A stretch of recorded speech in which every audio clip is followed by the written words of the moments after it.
So I went out this weekend, and actually yesterday, as of the recording of this, and I picked up some more cassettes and a couple of CDs, which you can probably see right here on this desk. And I picked up a couple stickers too. This one says "Punk's Not Dead." I thought that was pretty cool.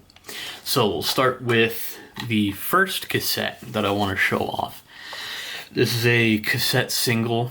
The only reason I picked this one up specifically is because I have never seen a cassette single in such minimal packing before.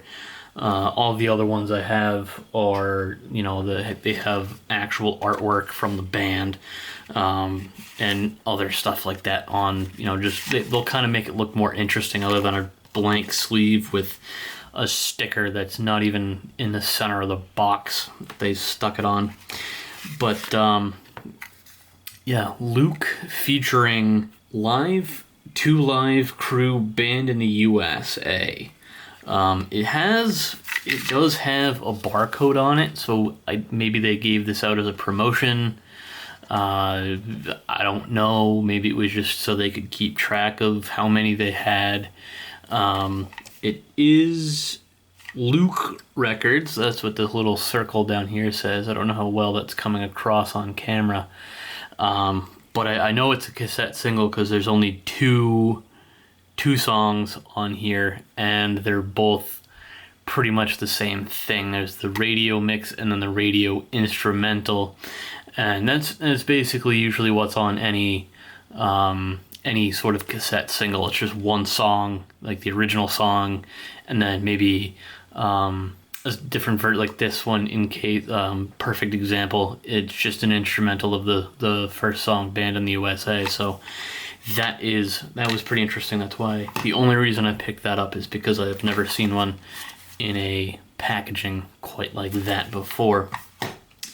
Then the next weird one, I picked up three interesting ones.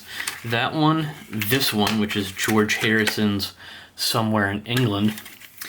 And the one thing I found weird about this is on the jewel case here, there is a hole right up here where my thumb is. It's just clean through the case.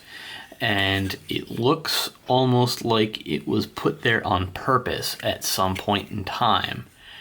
And there's also a hole through the J card as well. And that goes all the way through. Again, that looks like it was put there intentionally. And to line up with the hole on the jewel case, right? And then there's a hole in this cassette as well. I don't know how well that's... As I move my hand around, you can probably see that. That goes all the way through. Just angle, there you go. You can see that, right? Cool. So, I don't know, that's weird. Maybe my whole theory is that maybe it was done as some sort of anti-theft. They'd put like some sort of tag through these, because there's a hole on the top of the jewel case as well. So maybe they put some sort of thing in to prevent people from stealing stuff, I guess. I don't know. And then moving on from George Harrison, excuse me, we have the Alice Cooper Show. Picked this up because I'm kind of a little bit of a fan of Alice Cooper, or at least I'm trying to get into Alice Cooper. Cassette here looks, it's a little dirty, but that's kind of natural for something of this age, and probably something that got a lot of play back in the day. Oh, a Warner Music Company. They're probably, I should be careful. They'll probably try to hit this video for something. Now that I said that, of course they probably will. But this everything on here seems to be fairly normal. It's always good to add a little bit of Alice Cooper into my collection, because I think I only have one or two Alice Cooper cassettes in my collection. So this is a nice addition. Cool. And then Pink Floyd's The Dark Side of the Moon. This is a clear cassette, which is pretty sick. I've always liked clear cassettes.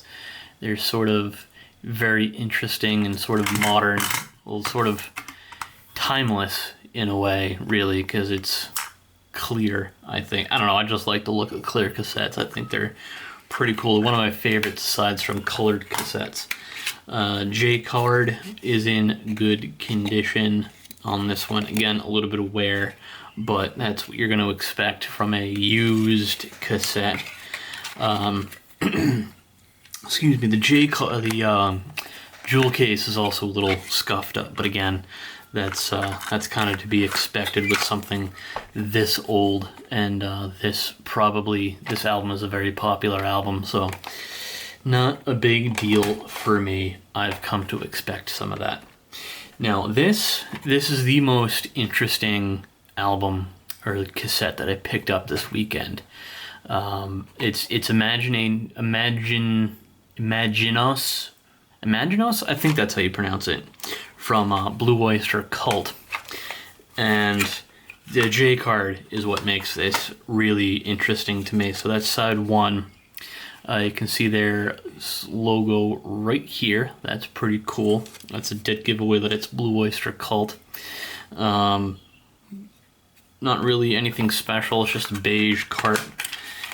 Jewel card or jewel case is in decent condition. It's in good condition. It's got the little CBS logo on the back right there. You can see it, that perfect CBS. And so I was doing a little research on this album, and this album was the last that Blue Oyster Cult did with CBS. And I don't know why, but they just switched record labels. But this little stamp on the back is what I thought was really cool. You can't really see it because there's just the barcode and everything else on here. But everything opens up. You can see all that in there. And then this says, for promotion only, ownership reserved by CBS, sale is unlawful. So that is really cool. This must have just been a cassette that they passed around or gave out to radio stations to obviously promote the album, play some songs off of it. So that's pretty cool. This is now the coolest thing that I own in my collection, is this little stamp, and that's pretty cool to me.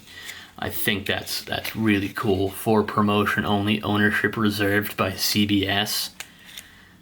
There's no date on it, and it's kind of worn off, but that's still pretty cool. I think that's still pretty cool. I didn't notice that until I actually went to go start filming this video. So that is pretty freaking cool that I have a promo tape from Blue Oyster Cult's Imaginos, which is, I think, again, pretty cool. And then we'll move into the last two things. I'll save. Actually, you know what? Let's do the Flaming Lips first. Now, the Flaming Lips, cool band, decent band. I like them. I have nothing against them. And so I picked this up mostly because I love weird sort of combo CDs, right? And this is a CD/DVD, and live DVD features full live concerts, full live concert movie, and a bunch of other stuff. So I thought that was pretty cool, because you don't really see too many of these, or at least I don't. So that's cool to have in my collection. And last but not least is The Who, Who's Next? This is an album I started listening to recently again, because I'm trying to get into, I like sort of old 60s British music now. So The Who is just one of the more iconic British bands from like the 60s, 70s, and probably even the 80s. I've got a couple of my favorite songs on here, like Bow O'Reilly, Won't Get Fooled Again, and I think there's yeah, This Song Is Over. Good album, solid album from The Who. I would highly recommend it. And that is the whole I got. So thank you guys so much for watching, and if you want to see more, please subscribe. That would be cool. And I'll see you guys in the next video. Peace.